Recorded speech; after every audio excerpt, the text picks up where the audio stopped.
कर्मणो कृष्ण एतत् समुपायत। अर्जुन कहता है कि कर्म क्या है, जरा कृपा करके आप बताओ। भगवान श्री कृष्ण ने कहा कि कर्मणा गहनो गति। भगवान कहते हैं कर्म की गति गहन है अर्जुन, बहुत ही गहन है। कर्म की गति बहुत ही गहन है, तो समझना बहुत मुश्किल है। कर्म से परे कैसे जाएंगे हम आप? यहां तो लक्ष्मण जी अपना निर्णय देते हैं, काहु न को सुख दुख कर दाता, निज कृत कर्म भोग सुनु भ्राता। लक्ष्मण जी तो राजकुमार हैं, निषाद है, लेकिन देखो उनकी दृष्टि कितनी ऊंची है, उनका ख्याल कितना ऊंचा है। लोग कहते हैं कि हम छोटे लोगों के साथ नहीं बैठेंगे।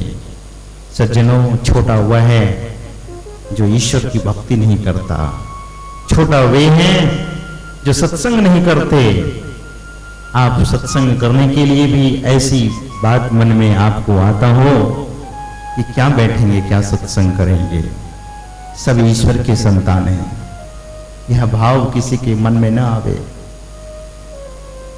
शास्त्र में तो आया है कि ज्ञान अगर चांडाल से भी मिले तो ले लेना चाहिए।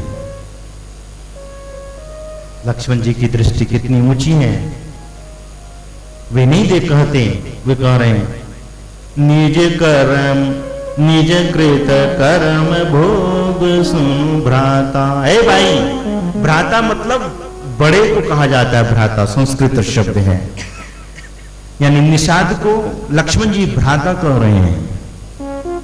वही मनुष्य है। निर्गुण निर्मल नाम है, अवगत नाम अबंच। गरीबदास जी महाराज जो संत कबीर साहब के शिष्य हुए हरियाणा छोड़ानी धाम में, नाम रते सो धनपति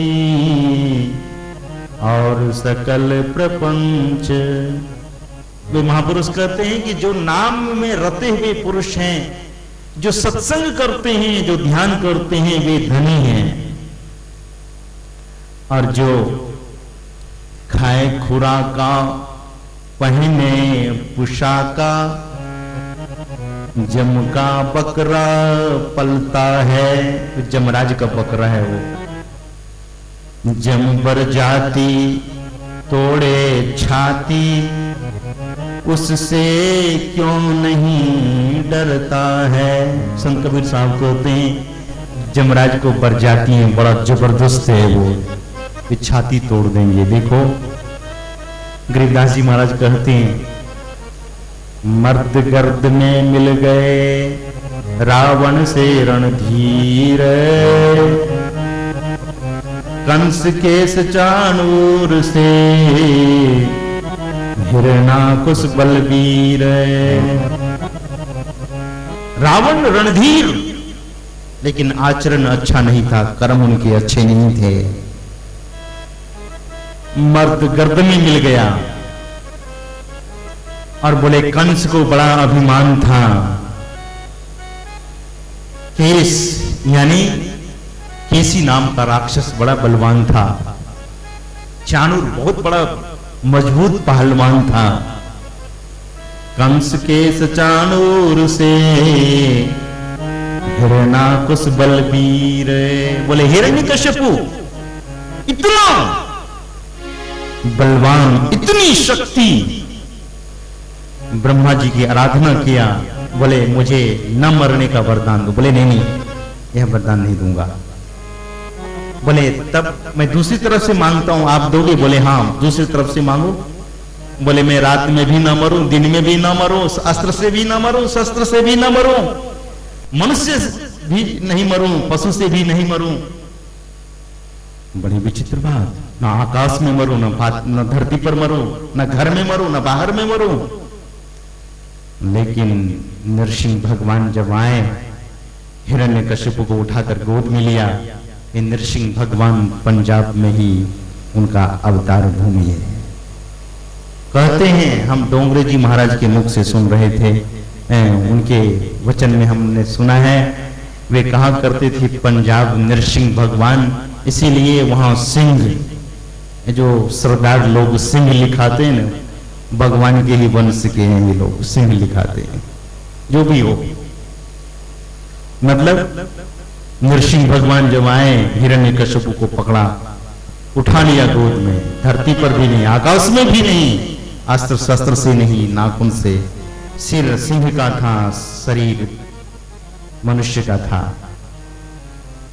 मार डाला। गरीबदास जी महाराज कहते हैं कि हिरण्यकश्यप भी ऐसा वरदान मांगा था, लेकिन वे भी चला गया। तेरी क्या, उसके बाद वे कहते हैं, तेरी क्या बुनियाद है, हम आपकी क्या औकात है, हम आप में कितना दम है, तेरी क्या औकात है, जीव जन्म धर लेत, गरीबदास हरि नाम बिना, खाली परसी खेत। आपके पास पता नहीं कितने किल्ले जमीन हो, और इधर क्या बोलते हैं, किल्ले और क्या बोलते हैं, हाँ जी, नहीं मरले नहीं, वो कनाल, कनाल में, कनाल, कई कनाल के एक किले होते हैं। चाहे कितने कनाल जमीन हो आपके पास, चाहे कितने किले जमीन हो, अगर खेती नहीं करोगे तो खाओगे क्या। गरीबदास हरि नाम बिना, खाली परसी खेत, ये खेत है।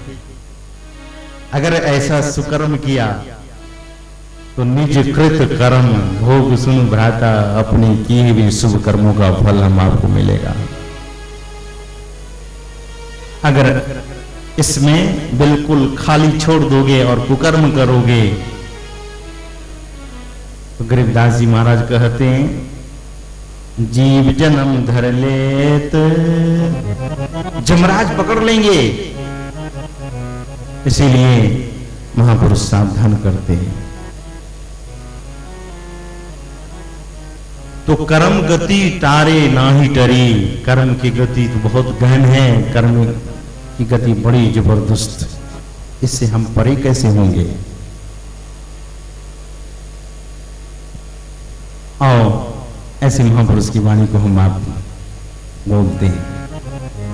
हम आपको कर्म मंडल से पार जाने के लिए क्या करना पड़ेगा, पहले तो ज्ञान और वैराग्य, सुबह में चर्चा कर रहे थे, हम आपके भीतर में ज्ञान होना चाहिए, हम आपके भीतर में वैराग्य होना चाहिए।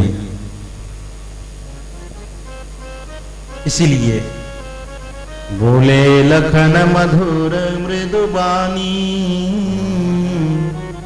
तीन ज्ञान विराग भगति रस सानी। जो विषय हम आप लोग महापुरुष के सुन रहे थे, उसमें तीन विषय है, ज्ञान, वैराग्य और भक्ति। सुबह भी चर्चा सुन हम लोगों ने थोड़ी सी की थी। ज्ञान चाहिए, वैराग्य भी। वैराग्य क्या? वैराग्य ऐसा, हमने है इश्क मस्ताना, हमने को होशियारी क्या, रहे आजाद या जग से, हमने दुनिया से यारी क्या। हमन है इश्क मस्ताना, प्रेम के दीवाने, यानी परमात्मा के प्रेम में जो दीवाना हो गया। यही मानुष देह समैया में, करो परमेश्वर में प्यार, करो परमेश्वर में प्यार। संत सद्गुरु महर्षि में ही परमहंस जी महाराज कहते हैं कि इस मनुष्य देह में ही परमात्मा से प्रेम कर सकते हैं। वे क्या करेंगे? कर्म धर्म को जला खाक कर देंगे तुमको तार, करो परमेश्वर में प्यार। कर्म और धर्म, धर्म क्या? इंद्रियों की धर्म को जलाएगा। धर्म का मतलब ये नहीं कि सनातन धर्म को जलाया जाएगा। धर्म का मतलब ये नहीं कि किसी धर्म के संबंध में बात की जा रही। इंद्रियों के धर्म, इंद्रियों का धर्म है आंख का धर्म देखना, धर्म सुनना, नासिका का धर्म गंध ग्रहण करना, जिह्वा का धर्म रस लेना, त्वचा का धर्म कोमल और कठोर का ज्ञान करना। कोमल और कठोर का ज्ञान कैसे करते हैं? छूते हो आप, कहते ये कठोर है। कोई चीज कोमल होती है, आप छूने की बात कह दी तो ये कोमल है।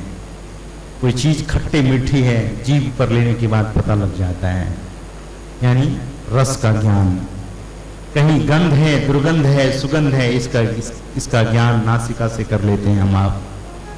आंख से रंग कैसा है, काला है, गोरा है, नीला है, पीला है, हरा है, आंख से ये बता देते हैं। कान, शब्द अच्छे हैं बुरे हैं, शब्द का ज्ञान।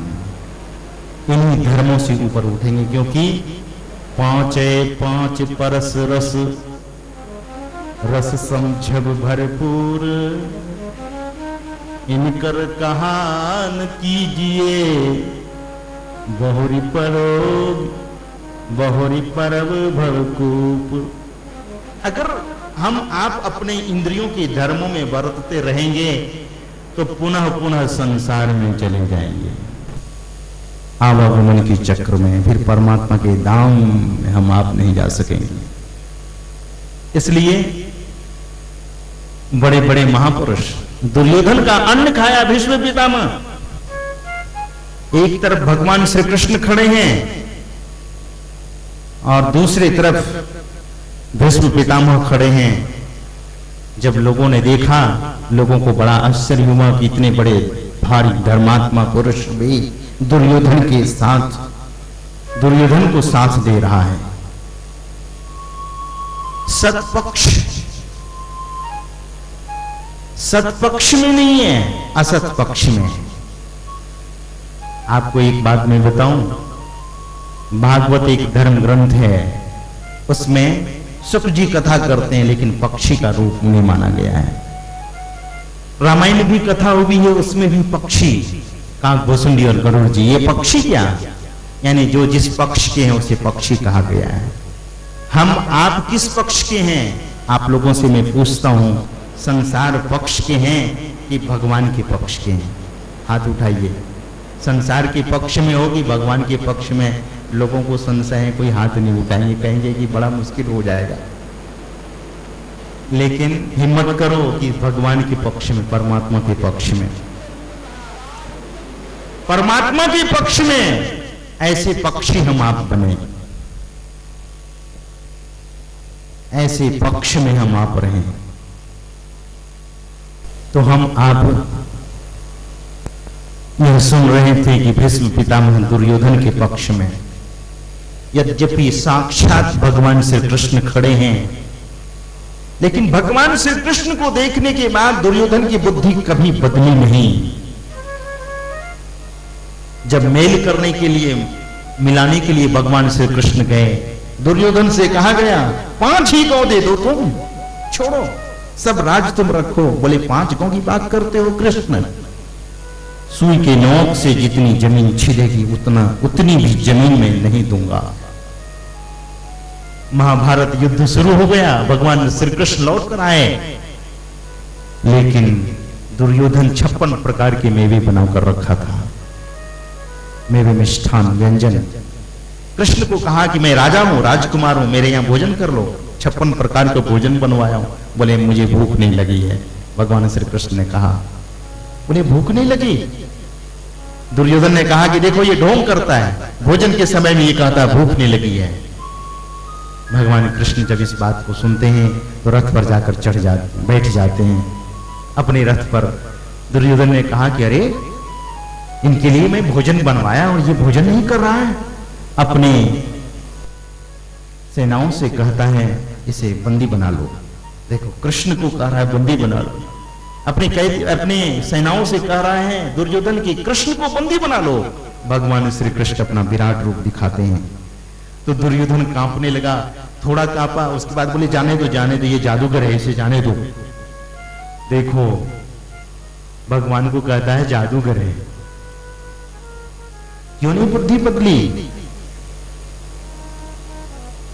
भगवान को देख करके भी बुद्धि नहीं बदली। इसीलिए संत मत का सत्संग, संत मत किसी एक संतों का मत नहीं।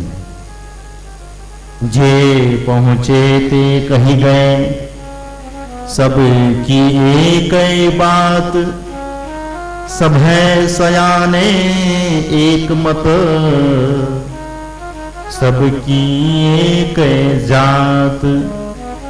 सभी सयाने, जितने संत हुए सभी संतों का एक मत है।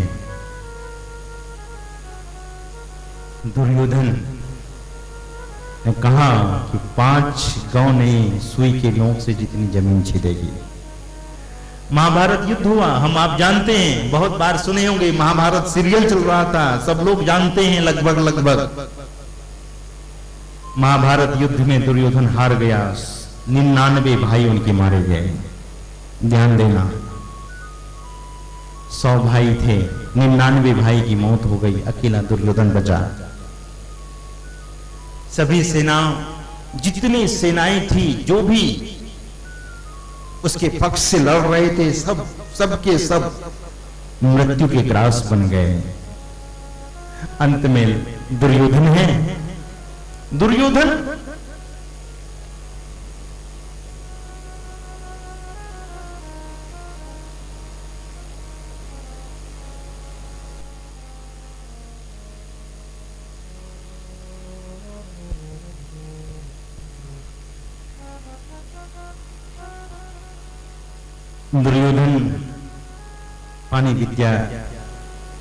पानी बांधने की विद्या जानता था।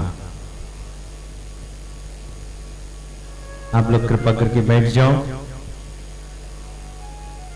पानी बांधने की विद्या जानता था। एक सरोवर में छिप गया। देखो दुर्योधन के पास ऐसी विद्या थी कि वे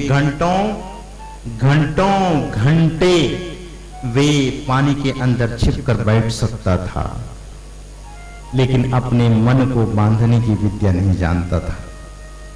यही उसे बड़ी भूल हो गई। पानी बांधने की विद्या जानता था, लेकिन मन को बांधने की विद्या नहीं जानता। भीम व्याकुल हो गया। भीम कहता है भगवान श्री कृष्ण से, कहां है वो? बोले भगवान श्री कृष्ण ने कहा इसी सरोवर में छिपा हुआ है, आप हाथ लगाओ। भीम जब गरजता था तो 3 लोक में उनकी आवाज जाती थी। संत पलटू साहब की वचन में भीम की हाँक 3 लोकों तक। दुर्योधन घबरा गया, सरोवर से बाहर आया और भगवान श्री कृष्ण के सामने आकर कहता है, ले जाओ, सब ले जाओ, मेरे जान को छोड़ दो। वही दुर्योधन 5 गांव नहीं देना चाह रहा था, वही दुर्योधन सब कुछ देने के लिए तैयार हो गया। बोले जान छोड़ दो। इसी को कहते हैं सबसे बड़ा महा अज्ञान। इसलिए सारी विद्याएं हासिल करने के बाद जो मन को सुखमन द्वार में केंद्रित करना नहीं जानता है, तो वो कुछ भी हो जाए। ततः किम ततः किम ततः किम ततः किम। शंकराचार्य जी महाराज कहते हैं ततः किम ततः किम ततः किम ततः किम। उससे उसको क्या हुआ, उससे उसको क्या हुआ।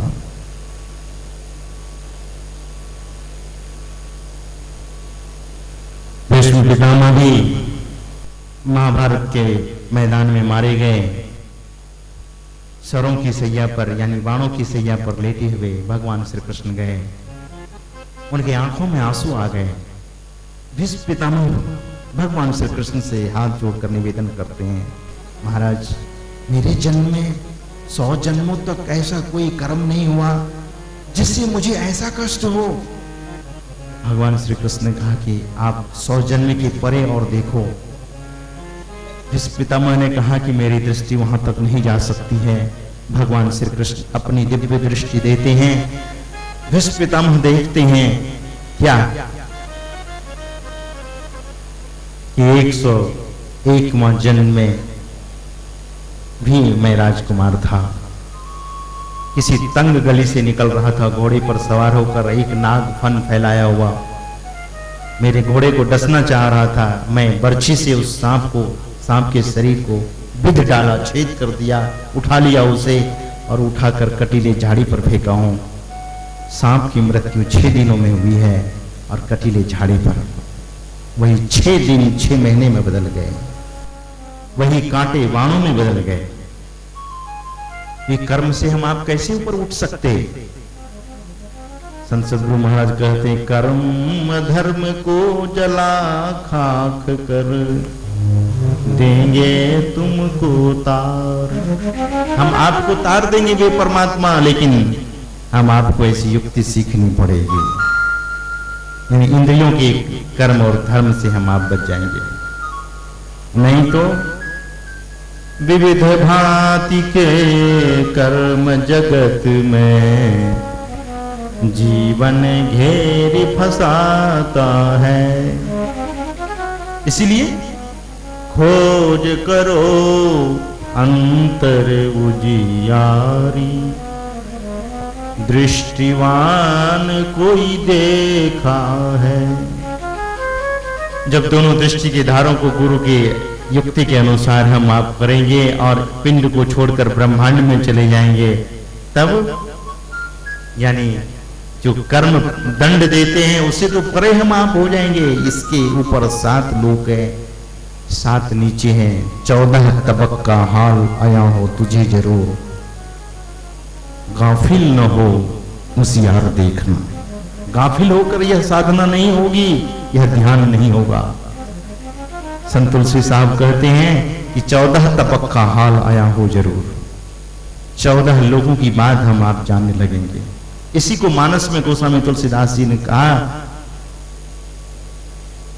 जथा सुअंजनांजिदृग साधक सिद्ध सुजान, कौतुक देखत सैल बना भूतल भूरी निधान। कौतुक देखने लगता है वह, जिस तरह से हम आप टेलीविजन देखते हैं, कंप्यूटर में बहुत तरह की चीजें देखते हैं, उसी तरह से ये कंप्यूटर और टेलीविजन, मोबाइल, ये बनाने वाला ये खोपड़ी है, मनुष्य की खोपड़ी है। अगर आपसे मैं कहूं कि मैं इतने देश में गया और इतने देशों में जाकर यही देखा कि मनुष्य आविष्कार कर रहा है, आपसे मैं पूछता हूं इस माइक को किसने बनाया होगा? कोई मनुष्य या गधा या घोड़ा बनाया होगा या बिल्ली बनाई होगी? आप कहेंगे नहीं महाराज, कोई मनुष्य ही बनाया होगा। एरोप्लेन को किसने बनाया? एरोप्लेन को, जो आकाश में प्लेन, इतने फाइटर प्लेन होते हैं आर्मी के पास, किसने बनाया? मनुष्य ही बनाया है। यानी एक निमित्त कारण होता है, दूसरा उपादान कारण होता है। जगत की ही चीजों को लेकर बनाने वाला ये साइंटिस्ट, यानी मनुष्य में वह शक्ति है। हम आप जरा समझें कि मनुष्य में कितनी शक्ति है। इतनी शक्ति है कि परमात्मा को हम प्राप्त कर सकते हैं। रात में तारे को यहीं से देख लेते हैं। इस आंख में कितनी शक्ति है। इस आंख से किसी को आप क्रोध की नजर से देखो, लोगों को पता लग जाता है ये क्रोध की नजर से देख रहा मुझे। आप कहीं पर लोभ हो जाएगी, आपकी दृष्टि की छवि बदल जाएगी। काम आएगा, दृष्टि की छवि बदल जाती है। इसलिए इस दृष्टि से बहुत कुछ, इसीलिए गुरु नानक देव जी महाराज कहते हैं, एक दृष्टि करी संसरी जाने जो ही कहिए सोई। तब यह कैसे सदगुरु भेटे ता साहसा टूटे धावत बरज रहा। ऐसे महापुरुष जब मिलेंगे दौड़ना, यानी कर्ममंडल से पार जो छूट गए हैं, कर्म में अपने को नहीं रखते, कर्ममंडल से पार होने के लिए हम आप जरा सूक्ष्म साधना के बारे में जरा थोड़ी देर श्रवण करो। आज तो समापन का दिन है, मैं अपनी वाणी को जल्दी विराम देना चाहूंगा। वैसे तो हम आप सुन रहे थे लक्ष्मण जी की वाणी के उपदेश में। लक्ष्मण जी कहते हैं योग वियोग भोग बल मंदा हित अनहित मध्यम सब ब्रह्म बंदा मोह निशा सब सो बनिहारे देखिए सपन मोह निशा सब सो बनिहारा देखिए सपन अनेक प्रकारा यही जग जामिनी जाग ही जोगी परमारथ प्रपंच वियोगी सखा परम परमारथ ये हो मन कर्म वचन राम पदनी हो। मन से कर्म से वचन से ये परमात्मा के चरणों में प्रेम कैसे होगा? भक्ति लोग करते हैं लेकिन जागृत में करते हैं। संत तुलसीदास जी महाराज कहते हैं 3 अवस्था तजहु भजहु भगवंत मन कर्म वचन अगोचर व्यापक व्याप्य अनंत। मन कर्म वचन अगोचर 3 अवस्था को छोड़ने के लिए जगत के लोग 3 ही अवस्था में रहते हैं, कभी जगते हैं, कभी स्वप्न में, कभी सुसुप्ति यानी हृदय में। इसी 3 अवस्था में हम आप रहते हैं। इस तीनों अवस्था से परे जाने के लिए एक चौथी अवस्था है, वह तुरीय अवस्था, जो दृष्टि के सहारे हम आप उस अवस्था को प्राप्त कर सकते हैं। दृष्टि के सहारे उस अवस्था में हम आप जब जाएंगे तब ईश्वर की भक्ति शुरू होती है, उस परमात्मा की भक्ति शुरू होती है। यह संत मत का ज्ञान थोड़ा गूढ़ है, थोड़ा रहस्यमयी है, यह थोड़ा ऊंचा है। इसलिए इसको समझने के लिए, क्योंकि संत लोग बोल तो गए लेकिन उसे हम आप अगर श्रद्धा से प्रेम से ध्यान से सुनेंगे तो हम आपके पल्ले भी पड़ेंगे, हम आप कुछ करेंगे भी और इसी से जीवन का उद्धार हम आपका होगा। तो जब मनुष्य दृष्टि योग करता है तो दृष्टि योग में कहते हैं एक बिंदु का ध्यान। बिंदु क्या है? भगवान शंकर कहते हैं बीजाक्षरम परम बिंदुम नादम तस्योपरि स्थितम सशब्देक्षाक्षरे क्षीणे निशब्दम परमं पदम। बीजाक्षरम परम बिंदु। अब ये जो सब विषय हम आपके सामने आ रहा है थोड़ा सा गहरा है, इसमें गहराई है बस, लेकिन थोड़ी ही देर में चर्चा करूंगा। आप जब कोई भाषा लिखते हो, एक कागज लेना, एक कलम लेना, और किसी भाषा को लिखने में जैसे ही कागज पर कलम आप रखते हैं पहले एक पॉइंट बनता है। तब आप अंग्रेजी लिखो, हिंदी लिखो, पंजाबी लिखो, फारसी लिखो, उर्दू लिखो, लैटिन लिखो, जर्मन लिखो, कोई भी भाषा, चाइनीज लिखो और क्रियोल लिखो, कोई भी भाषा पहले बिंदु बनता है। किसी देश का नाम लिखो तब भी बिंदु बनेगा, किसी व्यक्ति का नाम लिखो तब भी बिंदु बनेगा, किसी पेड़ पौधे का नाम लिखें तब भी बिंदु बनेगा। ये बिंदु इसलिए भगवान शंकर कहते हैं बीजाक्षरम परम बिंदु। सृष्टि का बीज है बिंदु, इसीलिए उस बिंदु यानी वह भीतर में चमचमाता हुआ कैसा है? नजर जोड़ी तकी धसे ताही में। दोनों नजरों को जोड़कर, लेकिन ध्यान रखना युक्ति से, जब तक युक्ति नहीं सीखोगे तो भगवान श्री राम कहते हैं कि बिना युक्ति से बार बार वैसा करने पर भी वह मिलता नहीं। यह किसी महापुरुष से समझ लेना। बिंदु ध्यान, उसके बाद सब ध्यान। बिंदु में ही ज्योति, बिंदु में तह नाद बोले रैन दिवस्यों आवडम। संत पलटू साहब अयोध्या निवासी कहते हैं कि बिंदु से ज्योति का प्रकट होगा, ज्योति का प्राकाट्य हो जाएगा, ज्योति दिखने लगेगा, और जब ज्योति दिखेगा तो हम आपके भीतर से अंधकार दूर होगा। फिर ज्योति जहां होगा, जहां प्रकाश है, वहां संशय दूर हो जाएगा। फिर पूरे संशय का नाश नहीं होता जब यह जीव शब्द साधना करते हैं। क्यों? संत कबीर साहब कहते हैं साधो शब्द साधना कीजिए, यही शब्द से प्रकट भय सब, सभी परमात्मा में मौज हुई। और फिर कंप हुआ, कंप से शब्द बना, शब्द से सृष्टि हुई, सृष्टि के अंतर्गत हम आप हैं। इसीलिए संत कबीर साहब कहते हैं कि साधो शब्द साधना कीजिए, यही शब्द से प्रकट भय सब, सोई शब्द कह लीजिए, साधो शब्द साधना कीजिए। शब्द साधना हम आप करेंगे, शब्द गह्यो जीव जीव संशय नाही, साहब भयो मेरे पास। शब्द को पकड़ लोगे संशय दूर हो जाएगा।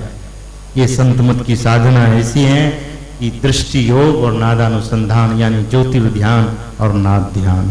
लोग कहते हैं कि हमें तो महाराज बाहर में ही काम चल जाता है, तो बाहर में आज तक किसी का काम नहीं चला है। हम आपको कह रहे थे बाहर में तो आप कितना भी बढ़िया से बढ़िया भोजन सिर पर रख लो, कंधे पर रख लो, पेट में साट लेना काजू किशमिश और मुनक्के मेवे, बोलना भूख मिट जाए, क्योंकि पेट में साटने से होगा नहीं, भूख मिटेगी भोजन करने से।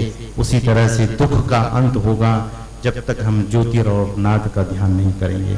इसीलिए भगवान के सामने हम आरती गाते हैं, क्या ज्योत जगाते हैं और आरती करते हैं। ओम जय जगदीश हरे स्वामी जय दीनानाथ हरे, भक्त जनों के संकट दास जनों के संकट क्षण में दूर करे। ओम जय जगदीश हरे, ऐसा हम आप आरती करते हैं। लेकिन आगे क्या कहते हैं, जो ध्यावे फल पावे दुख बिन से मन का।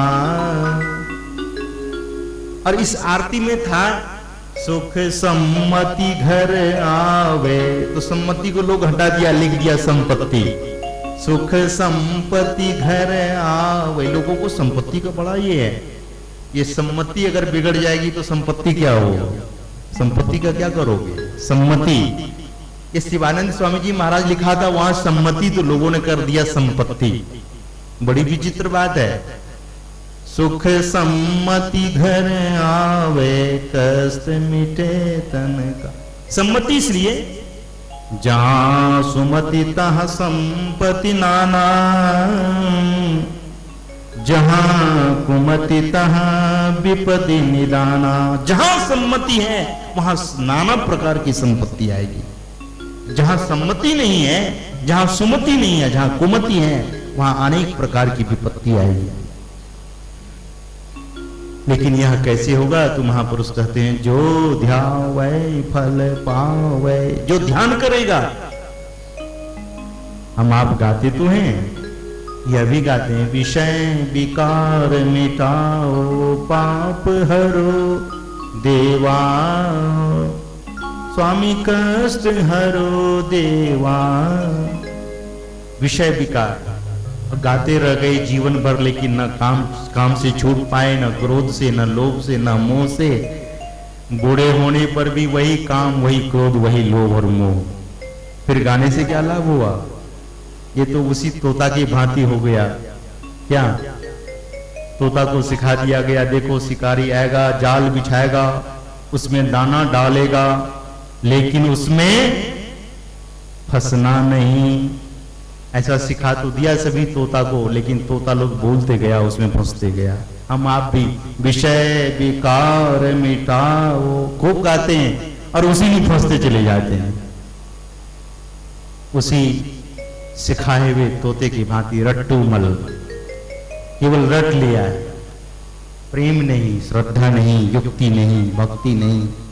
श्रद्धा भक्ति होनी चाहिए, क्योंकि अंत में कहते हैं श्रद्धा भक्ति बढ़ाओ, श्रद्धा प्रेम बढ़ाओ, संतन की सेवा। संत लोग ज्ञान देते हैं, लेकिन लोगों को लगता है नहीं नहीं, अगर संतों की बात सुन ली तो पता नहीं क्या होगा, साधु बनूंगा कि जंगल चला जाऊंगा कि हरिद्वार चला जाऊंगा, ऋषिकेश चला जाऊंगा। लोग डरते भी हैं। माइयां अपने बच्चे को पकड़ लेती है, बोले खबरदार सिनेमा चले जाना, सत्संग में नहीं जाना। अरे कैसी माँ है, कहती हैं सिनेमा जाओ, टेलीविजन देखो, कंप्यूटर चलाओ, इंटरनेट देखो, दुनिया के जितने तमाशे उसको करो, लेकिन कहीं सत्संग एक दिन हो जाए ना जालंधर शहर में। ये कौन सा पैलेस? पंजाब पैलेस। और जगह का क्या नाम है?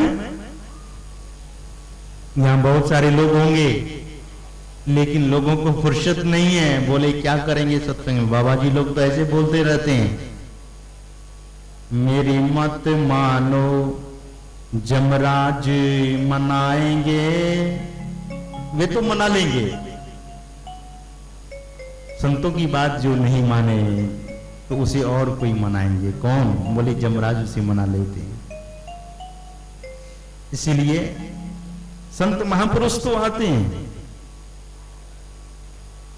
राम नाम के हीरे मोती, राम नाम के हीरे मोती, संत लुटाए गली गली। बोलो राम प्यारा आवाज लगाए गली गली। बोलो कोई राम प्यारा आवाज लगाए गली गली। राम नाम के हीरे मोती, राम नाम के हीरे मोती, संत लुटाए गली गली। बोलो कोई राम का प्यारा आवाज लगाओ गली।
संबंधी एक दिन तुझे बुलाएंगे, मित्र प्यारे सगे संबंधी एक दिन तुझे बुलाएंगे।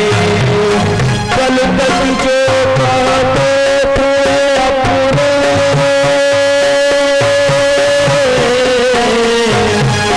कल तक जो कहते थे अपने, अग्नि में तुझे जलाएंगे। कल तक जो कहते थे अपने, अग्नि में तुझे जलाएंगे।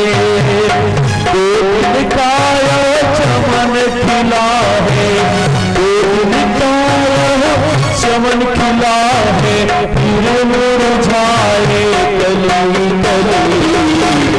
ले लो नाम का प्यारा आवाज लगाए गली गली। ले लो कोई नाम का प्यारा आवाज नाम के हीरे मोती, राम नाम के हीरे मोती, संत लुटाए गली गली।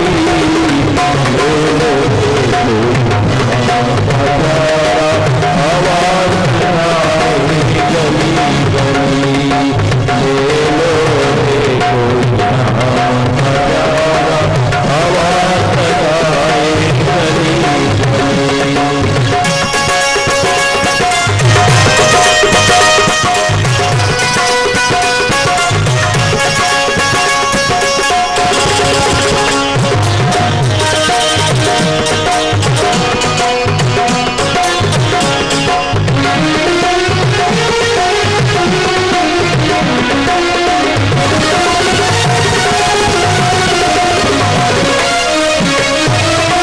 जिसको तू अपना कहता है, तू इतना इतराता है। जिसको तू अपना कहते हैं, तू इतना इतराता है। छोड़ दे बंदे साथ विपद में,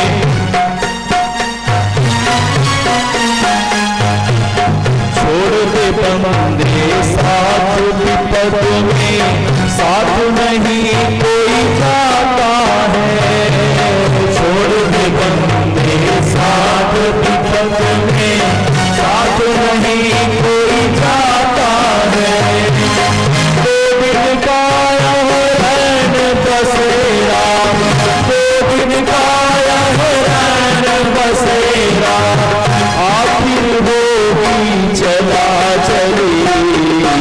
ले लो कोई नाम का प्यारा आवाज लगाए गली गली। ले लो कोई नाम का प्यारा आवाज लगाए गली गली। राम नाम के हीरे मोती, राम नाम के हीरे मोती, चमकन गाए गली गली।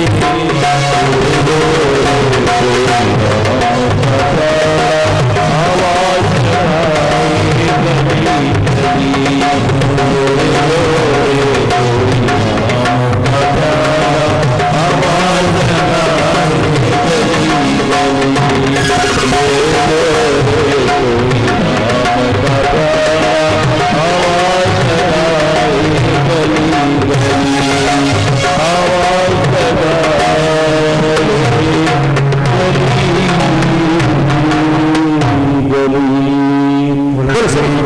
भगवान की जय। तो सज्जनों, हम आप अभी सुन रहे थे महापुरुषों की वाणी कि राम नाम की हीरे मोती, संत लुटाए गली गली, संत बिखराए गली गली। ऐसा कोई व्यक्ति कह नहीं सकता कि मेरे जीवन में कोई अवसर नहीं आया। तो हम आप बहुत ही गहन बात जिससे इस जीव का उद्धार होता है। उस बात को हम आप सुन रहे थे। आप वैकुंठ चले जाएंगे, विष्णु लोक चले जाएंगे और कोई लोकांतर चले जाएंगे आप। लेकिन संतों का जो ज्ञान है वे कहते हैं नहीं, एक परमात्मा एक है, उनका धाम भी एक है। भागवत में एक कथा आई है कि सनकादिक ऋषि एक बार विष्णु लोक चले गए और विष्णु लोक के समीप तो पहुंचे, द्वार पर उन्हें द्वारपालों ने रोक दिया। तो सनकादिक ऋषि को बड़ा ये लगा कि हम महात्मा हैं, हमें कौन रोके। देखो जो द्वारपाल होते हैं ना, आप कहीं भी जाएं, अगर भीतर से आदेश नहीं है तो द्वारपाल बड़ा खाक छानबीन करता है। द्वारपाल था जय और विजय। जय विजय ने सनकादिक ऋषियों को रोक दिया। सनकादिक ऋषि को एक तरफ से जय और दूसरी तरफ से विजय, कहता महाराज इधर नहीं जा सकते आप। बोले क्यों? बोले हम लोग पहले भगवान से आदेश लेंगे तभी आप अंदर जा सकते हैं। विवाद बढ़ गया, बातें बढ़ गई। सनकादिक ऋषि ने कहा अरे तुम राक्षसों की तरह राक्षसों के भांति व्यवहार करते हो, बर्ताव करते हो, मैं तुझे शाप दूंगा। जय विजय ने कहा कोई बात नहीं, आप शाप दे सकते हो लेकिन यह दरवाजा खुलेगा नहीं आपके लिए। सनकादिक ऋषियों ने शाप दिया, जाओ निशाचर की तरह, राक्षसों की भांति, दैत्यों की तरह व्यवहार करते हो, महात्माओं से जाओ, तुम राक्षस हो जाओ।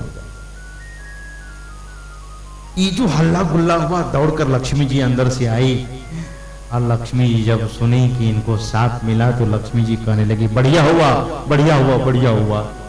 अब जय विजय को लगा कि ये माई भी बोलने लगी बढ़िया हुआ, बढ़िया हुआ। ऐसा क्यों बोल रही थी लक्ष्मी माता?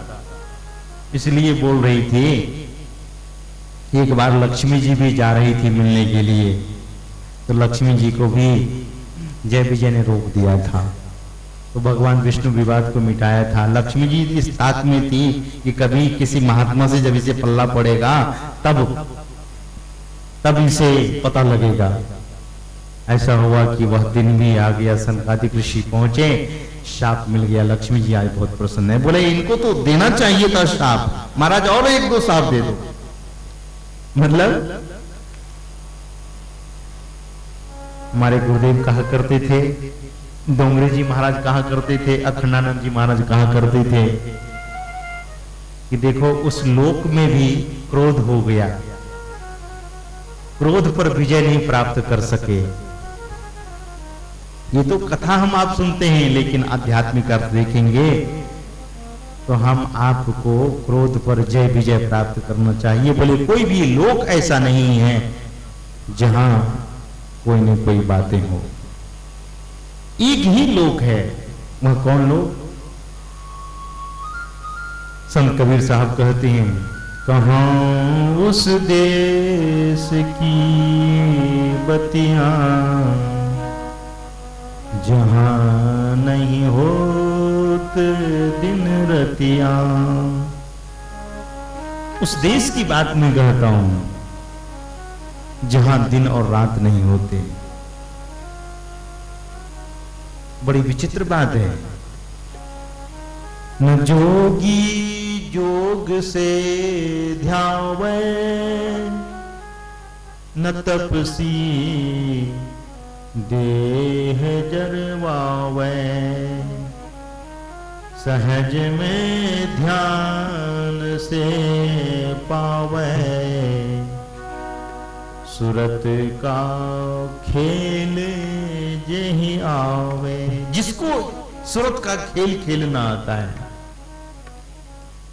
आप लोग तो टेलीविजन में देखते हैं जो बर्फ पर दौड़ता है, आदमी को देखा हुआ आप लोगों ने, बहुत बार देखा होगा, जो बर्फ पर स्केटिंग करता है, क्या वो स्केटिंग बोलते हैं, जो बर्फ पर दौड़ता है। मैं जब देखा तो मुझे बड़ी हैरानी हुई, कैसे दौड़ता है, उसमें भी ऐसे लेकर बिल्कुल चोटी पर जाता, वहां से फिर गिरता है। जिसको वह खेल आता है, बच्चे लोगों को देखा होगा आपने, रोड पर यूं यूं करते हुए, रेंगते हुए, और जिसको नहीं आता है उसको पहना दो और उसको दौड़ा दो, उसका पैर हाथ सब टूट जाएगा। जिसको जो खेल आता है वो खेल लेता है। मौत कुआं में आपने देखा होगा मोटरसाइकिल चलाते हुए, आराम से चला लेता है, लेकिन ध्यान रखना उसमें भी असावधानी होती है तो मोटरसाइकिल चलाने वाला मौत कुआं में वो भी मर जाता है। सहज में ध्यान से पावे सुरत का खेल जेहि आवे। जिनको सुरत का खेल आता है खेलने के लिए, जो मन को उल्टाना जानता है। हम आरती करते हैं प्रतिदिन, अभी भी आरती करेंगे थोड़ी देर में। आरती के अंत में करते हैं, दमकत कड़क कड़क गुरु धामा, उलटी अलल तुलसी तन तीजे। अलल पक्षी, अलल पक्षी के बारे में आप लोगों ने शायद सुना होगा। आजकल तो डिस्कवरी में बहुत बात बताई जाती है। संत गरीबदास जी महाराज कहते हैं, अलल पक्षी को कोई देख लेना तो उसका सौभाग्य सुधर जाता है। उसी तरह से कोई महापुरुष जो भीतर में उलटता है, उनका भी दर्शन करने से उस व्यक्ति का जीवन सुधर जाता है। लेकिन देखने की दृष्टि से देखे तब। अलल पक्षी आकाश में रहती है, अंडा आकाश में देती है, आकाश से वह अंडा गिरने लग जाता है, गिरते गिरते अंडा फूट जाता है, फूटने से बच्चा निकल आता है, बच्चे के पर बढ़ने लगते हैं, जमीन को वह बच्चा छूता नहीं, उसे यह भान हो जाता है, उसे यह ज्ञान हो जाता है, उसे यह पता लग जाता है कि मेरी मां धरती पर नहीं आकाश में है। हम आप भी इधर आ गए, हम आपके परम पिता परमेश्वर मां पिता जिसकी प्रार्थना हम लोग करते हैं, त्वमेव माता च पिता त्वमेव त्वमेव बंधुश्च सखा त्वमेव त्वमेव विद्या द्रविणं त्वमेव त्वमेव सर्वं मम देव देव। उसी परमात्मा के लिए हम ऐसी प्रार्थना करते हैं, उसी परमात्मा के लिए, उसी संत सदगुरु के लिए। गुरु नानक देव जी कहते हैं, गुरुदेव माता गुरुदेव पिता। वे कहते हैं परमात्मा ही सबकी माँ और पिता, वे संत सदगुरु ही सबकी माँ और पिता हैं। हम आपको उस तरह से लौट जाना चाहिए। लेकिन जो सूरत का खेल जानता है, उधर जाना जानता है, यह कैसे होगा? इस पर थोड़ा सा विचार करो। समय हम देख रहे हैं कुछ लोग उठ के जा रहे हैं, तो हम ज्यादा सुनाना नहीं चाहेंगे। थोड़ी सी और ऐसे महापुरुषों का ज्ञान, उस ध्यान को जब हम आप सीख लें तो देखो, जो सूरत को यही मन को जो उलटना जानता है, तो मन ही उलटकर सूरत कहलाता है। लेकिन यह कैसे होगा? तो संत कबीर साहब ने कहा कि बिनु गुरु ज्ञान नाम न पैहो, बिरथा जन्म गवाई हो। वह नाम वह युक्ति बिना गुरु से नहीं। वे कहते हैं कि वे परमात्मा तो सबके भीतर हैं, लेकिन जो युक्ति जानते हैं, पंछी की खोज ओ मीन को मारग, ढूंढे ना कोई पाया हो, कहे कबीर सतगुरु मिले पूरा, भूली को राह बताया हो। पंछी की खोज, जिस तरह से पक्षी आकाश में चलती है, कोई रास्ता उसका नहीं बनता है, मछली पानी में चलती है और पानी में कोई रोड नहीं बनता, उसी तरह से हम आप कर्म करें। कैसा कर्म? जो कर्म का लेप ही नहीं हो। हम आप जब चलते हैं तो फुटप्रिंट होता है, पद चिन्ह हो जाता है। जब किसी के घर में चोरी होती है, पुलिस को पता लग जाए तो पुलिस कहती है कोई खबरदार, कोई छूना नहीं। पुलिस ऐसा मशीन लगाती है और वो हैंड प्रिंट ले लेती है। पुलिस पकड़ लेती है चोर को, बोले इसी का हैंड है। तो चोर ने चोरी कर्म किया, चोर पकड़ा गया, लेकिन भक्ति का कर्म ऐसा है जो यमराज पकड़ नहीं सकता उस जीव को। कैसे नहीं पकड़ता? जिस तरह से पक्षी भी तो उड़ने का काम ही कर रही है आकाश में, कोई रास्ता नहीं बना के जाती है। मछली चलती है पानी में, कोई रास्ता, रोड नहीं सड़क नहीं बनती। यह जीव जब पिंड को छोड़कर ब्रह्मांड में चला जाता है, यमराज ढूंढता है, क्योंकि यमराज तो अंधकार में पड़े हुए लोगों को पकड़ता है, अंधकार में पड़े हुए जीव को पकड़ता है। यमराज को हैरानी होने लगती, कहां गया कहां गया। एक बार गोरखनाथ जी महाराज काशी गए संत कबीर साहब के पास, बोले महाराज चलिए गंगा जी स्नान करने के लिए। संत कबीर साहब बोले कोई बात नहीं, चलिए महाराज स्नान करते हैं। गंगा जी में दोनों महापुरुष उतरे तो गोरखनाथ जी महाराज डुबकी लगाते हैं, डुबकी लगाकर उठते हैं। बोले महाराज एक खेल करने का मन हो गया हमें। बोले कौन सा खेल? गोरखनाथ जी महाराज ने कहा कि मैं जल में डूबता हूं, मछली बनता हूं, आप मुझे पकड़ो। तो गोरखनाथ जी जैसे जल में डूबते हैं, बिल्कुल एक छोटी बारीक मछली बन गए। संत कबीर साहब तो बड़े सिद्ध महापुरुष थे, संत पुरुष थे, अपना लंबा हाथ बढ़ाया और उस मछली को पकड़कर ऐसे उठाया, उस मछली से गोरखनाथ जी तो मछली बन गए थे, फिर मछली से गोरखनाथ जी प्रकट हो गए। गोरखनाथ जी महाराज ने कहा कि महाराज आपने तो हमें पकड़ लिया, अब आप डूबो, मैं आपको खोजूंगा। तो संत कबीर साहब भी डुबकी लगाते हैं और डुबकी लगाए तो पानी ही बन गए। गोरखनाथ जी मारते रहे, हाथ कहीं मिलाए नहीं, क्योंकि पानी बन गए। मतलब पंछी की खोज ओ मीन कुमार ढूंढे न कोई पाया हो। कोई उसे ढूंढ नहीं सकता, उसे कोई का मतलब यहां यमराज उसे ढूंढ नहीं सकता इस जीव को, क्योंकि कर्मंडल से व्यापार हो जाता है। ध्यान हम आप करेंगे कर्मंडल से यमराज के, यमराज का भी लोक है अंधकार। भगवान बुद्ध ने कहा कि हम आप अंधकार के साम्राज्य में रहते हैं, द किंगडम ऑफ डार्कनेस, अंधकार के साम्राज्य में हम आप रहते हैं। इससे परे जाने के लिए हम आपको दृष्टि और सतयोग यानी ऐसा ध्यान, ऐसा सूक्ष्म ध्यान, ये ईश्वर की भक्ति है, ऐसा हम आप करेंगे, हम आपका जीवन सफल होगा। तो आज के प्रसंग में मैं अपनी वाणी को यहीं पर विराम देना चाह रहा हूं और इस यज्ञ के बारे में 2 शब्द में आपसे निवेदन करना चाह रहा हूं। यह यज्ञ, इस यज्ञ को आप लोगों ने, हमारे यहाँ की जो मुख्य आयोजक हैं,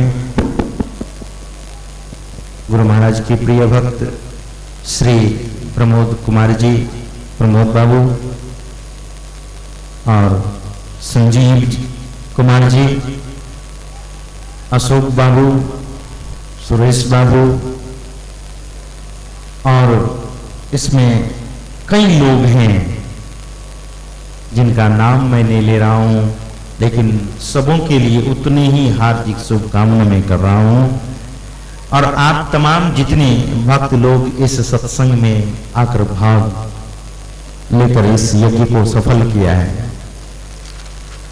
अगर आप न आते तो यह ज्ञान गंगा में डुबकी कौन लगाते, इसे सुनते कौन, इससे लाभ कौन उठाते। तो यह ज्ञान यज्ञ है। गरीबदास जी महाराज कहते हैं, एक यज्ञ है ज्ञान की, दूजी यज्ञ है ध्यान, तीजी यज्ञ है हवन की, चौथी यज्ञ परिणाम। एक यज्ञ ज्ञान की, दूसरा यज्ञ ध्यान का। तो यहां ध्यान यज्ञ हुआ और यहां थोड़ा थोड़ा ध्यान भी लोगों ने किया। और यहाँ लंगर भी चला गया। गुरु का लंगर बराबर बोला करते थे कि गुरु का लंगर तैयार है, सब लोग छको। तो वह भी हवन यज्ञ है एक तरह से। और आप लोगों ने बहुत बार हाथ जोड़कर प्रणाम भी किया है, तो यह भी एक यज्ञ है। आप जब हाथ जोड़ते हैं, मत्था टेकते हैं, तो आप एक यज्ञ कर लेते हैं। किसी सामग्री की जरूरत नहीं होती, उतना ही फल मिलता है हम आपको जब हम आप हाथ जोड़कर मत्था टेकते हैं। इसलिए आइए हम एक बार फिर उस महापुरुष के चरणों में वंदना करते हैं। हम वंदना करते जी, हम वंदना करते जी, गुरु जी तेरे आगे, साहब जी तेरे आगे। हम वंदना करते जी, गुरु जी तेरे आगे, साहब जी तेरे आगे। हम वंदना करते जी, गुरु जी तेरे आगे, साहब जी तेरे आगे। करते जी, गुरु जी तेरे आगे, साहब जी तेरे आगे। सतगुरु साहब संत सभा, सतगुरु साहब संत सभा, दंडवतम प्रणाम, दंडवतम प्रणाम। आगे पीछे मध्य हुए, आगे पीछे मध्य हुए, पूजा कुर्बान हम वंदना करते जी, गुरु जी तेरे आगे, साहब जी तेरे आगे। हम वंदना करते जी, गुरु जी तेरे आगे, साहब जी तेरे आगे।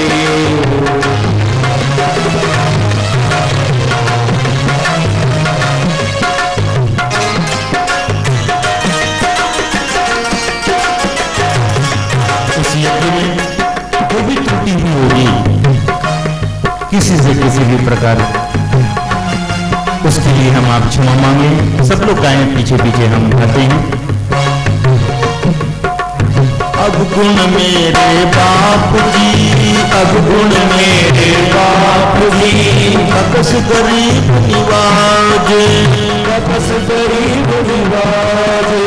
अवगुण मेरे बाप जी, अवगुण मेरे बाप जी, बकस गरीब निवाज, बकस गरीब निवाज। जो मैं कपूत हूँ, जो मैं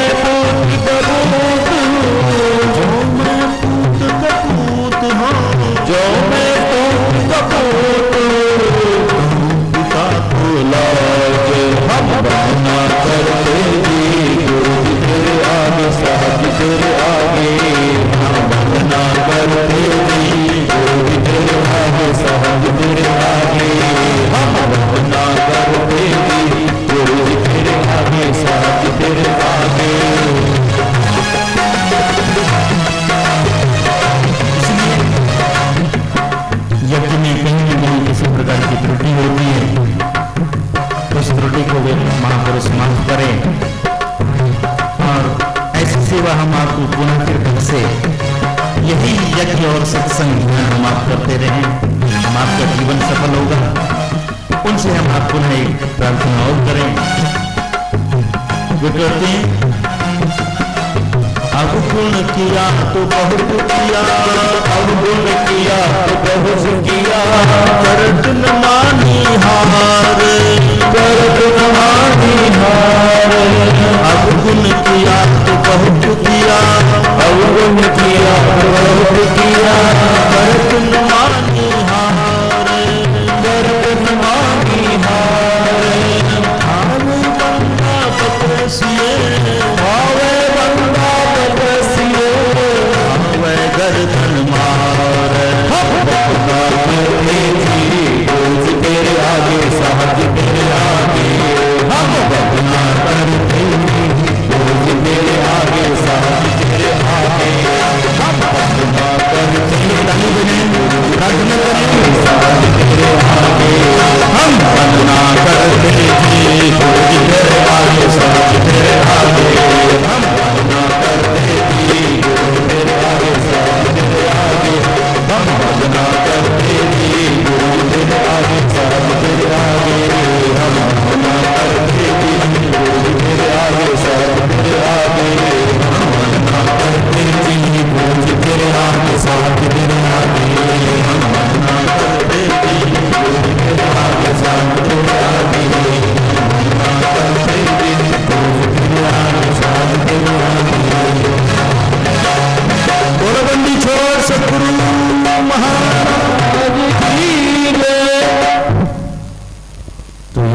यज्ञ संपन्न हुआ। मैं परम प्रभु परमात्मा संत सद्गुरु महाराज से आप सबों के लिए, तमाम यज्ञकर्ता और इसमें आए हुए सभी श्रोताओं के लिए, और जो लोग इस सत्संग ज्ञान यज्ञ को घर बैठे भी श्रद्धा से सुने होंगे, उन सबों के लिए मैं शुभकामना करता हूँ। आप सबों का जीवन आप लोगों के लिए परम शुभकामना है कि आपका जीवन सुखद, समृद्ध और भक्तिमय बने। आप उस अमृत को प्राप्त करें। इसी शुभकामना के साथ मैं अपनी वाणी को यहीं पर विराम दे रहा हूँ। बोलो श्री सद्गुरु महाराज की जय।